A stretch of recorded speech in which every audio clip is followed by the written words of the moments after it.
going on, dudes and dudettes? Sorry, my hair is still a bit stiff among other things because I used pomade yesterday, but hopefully it's not too much of a distraction. So yes, USC baseball played over the weekend.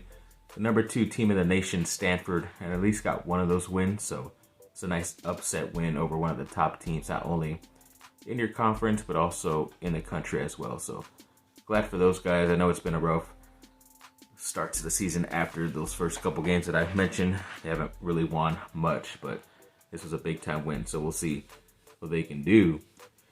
And then, sorry, lost my place.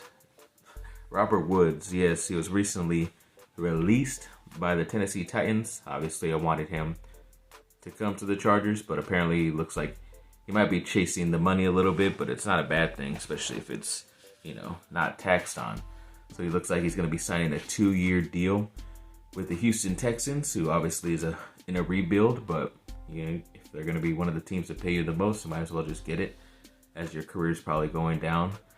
So good luck to him. Sir, it's going to be a good workout. I think it's like 2 years, 15-something million, 15.25, something like that. So not a bad contract for an ex-USC guy. So good luck to him out there in Houston. And then a top 10 2024 linebacker who's really talented up there in the state of Washington, Braden Platt.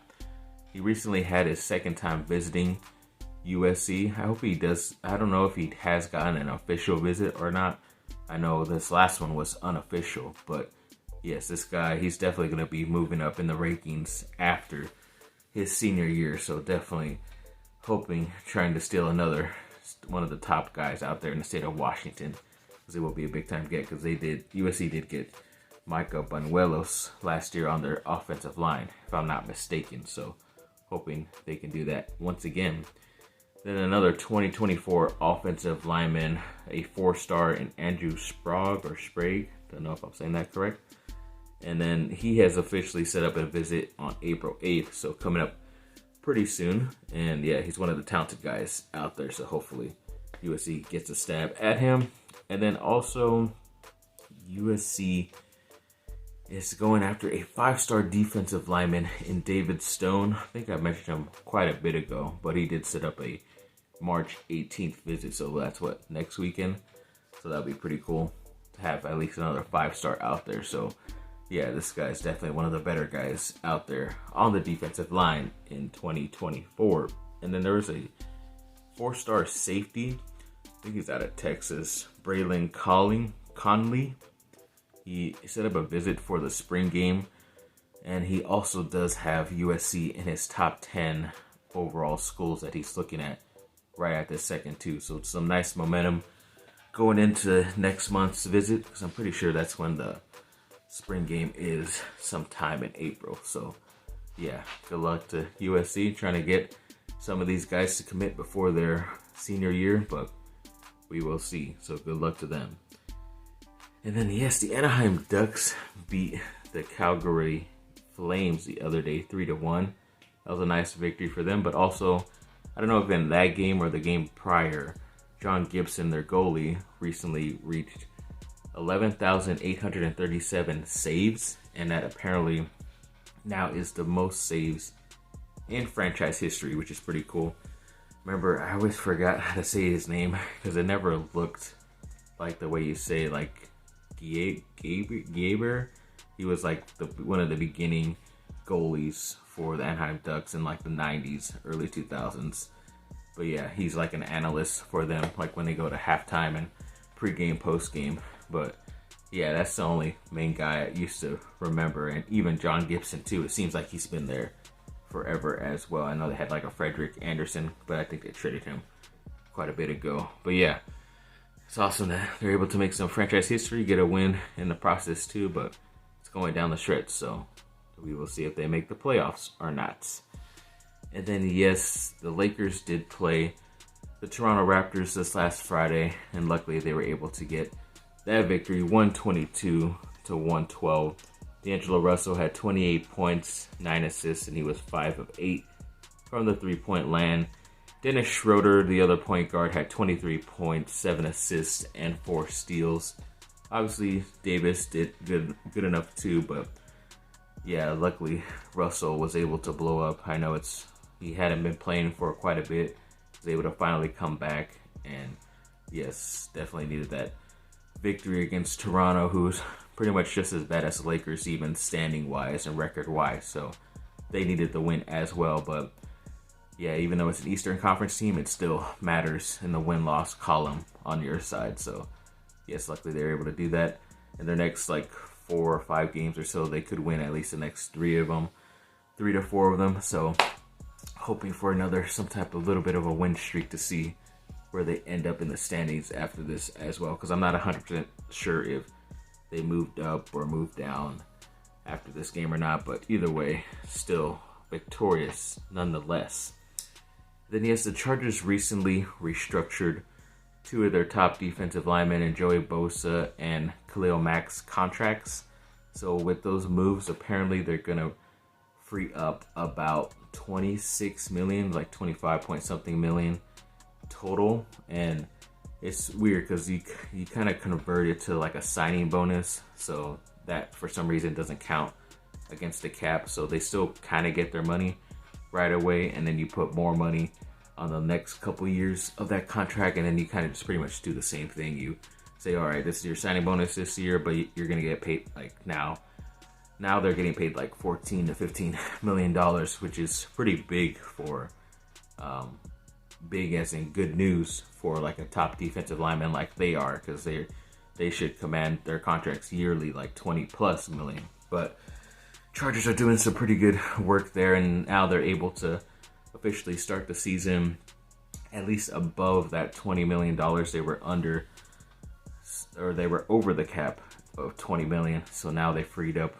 that much, and with the restructuring of their 2 wide receivers, what was that, like 15 million before too? So they have some money right now to spend right away, not only on their own players like a Drew Tranquill. I know they want to bring back Trey Pipkins, but there's other better offensive linemen out there that I think they can get at a cheaper price as well. You know, a couple of those guys, even Morgan Fox, also another defensive lineman. So could be making some moves pretty soon here. I think the new year starts, and technically free agency starts this Wednesday coming up. So that's a big time for my Chargers content. So we'll see what happens. And then yes, Duke the other day, what was it, 2 days ago? I forget. Yeah, Friday. They played against the number 1 seed in the ACC tournament, Miami, and luckily they were able to get that victory, 85-78. It's a pretty close game throughout. Duke was able to pull away with some good defensive plays and able to score just enough to outbeat them and outpace them, which was nice. And Kyle Filipowski once again had another double-double, 17 points, 11 rebounds, 5 assists as well. And I even forgot to mention in the last game too, when they beat Pittsburgh, that he did go out for like a couple minutes because he ended up spraining an ankle, and still came back out, finished the game, and still looked good in that Miami game as well. So luckily it's nothing too serious, but of course when Duke's best player is getting hot during March, then all of a sudden something like this happens. But luckily they have some good trainer staff on there, so luckily they're able to keep him healthy as of right this second. But yeah, it's a nice victory for them as well. And then they were able to get the number 2 seed in their next game in the ACC final, Virginia. That was obviously going to be a revenge game because, if I'm not mistaken, they only played Virginia once this year, and it was up there in Blacksburg. That might be Virginia Tech. Played at that University of Virginia. And yeah, it ended up being a controversial end because it looked like Filipowski got fouled on his drive to the basket. They didn't call it, even though they were reviewing it, and it was blatant. And Duke, with their immaturity, ended up losing that game in overtime to obviously way better defensive team. So it's a little bit of a revenge game for Duke, and hoping they can step up and see what happens. So yes, Duke was able to get that victory last night, 59-49, a very low scoring game. I had to check because I wasn't able to watch it live. I was looking at updates on my phone, and when the halftime score was 20 something to 19, I was surprised, but I know Virginia is a really good defensive team, but Duke has definitely been stepping up their defense lately, and I don't know if that was a product of what was happening, defensively for both teams, or maybe both teams were struggling. So I didn't even get to watch the highlights either before this, so I'm hopefully going to be able to do that once I'm editing this video. But either way, still a victory, and with that win in the final, they automatically clinch a bid to the NCAA tournament. So no reason to sweat it out. Later on today, the selection show, I know USC might be sweating it out, so we will see about them. But yes, also Coach Shire, he's the first person to not only play in the tournament and win, but also coach in the tournament and win. So that was nice. And then he's also the third one to win the ACC tournament in his first year as a new head coach. So that's also a pretty nice accomplishment as well. And then the all-tournament teams for the ACC: first team, Kyle Filipowski, the freshman, got it. Jeremy Roach, the junior, got on first team. And second team was Derek Lively, the other really good defensive freshman as well. So yes, they definitely got the recognition, and it was a great victory that I'm hopefully able to watch when I'm editing this video, and gonna enjoy that when I get to see it finally. So yes, hopefully, and we'll see what they do. I know the selection show is today, and we'll see where they land. I know they were talked about as a 4 seed, but I've never seen a tournament champion be that low of a seed, especially from the ACC, unless you're one of the lower conferences, and some of those 15 or 16 seeds have won their conference. It's just how bad or how low in the division they are as well. So maybe they could jump up to a 2 seed. I think definitely a 3 seed, but it's also like where the upsets, because I know 5 and 12 teams, those are a lot of upsets. I think even the 3 spot might be an upset, because this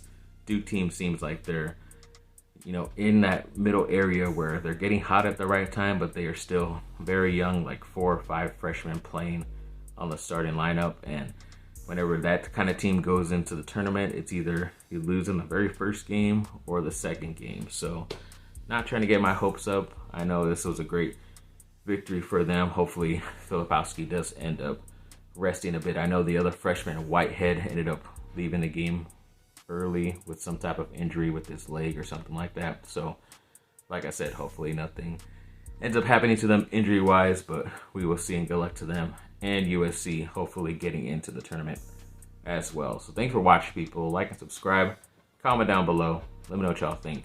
Have a great rest of your day. Bye.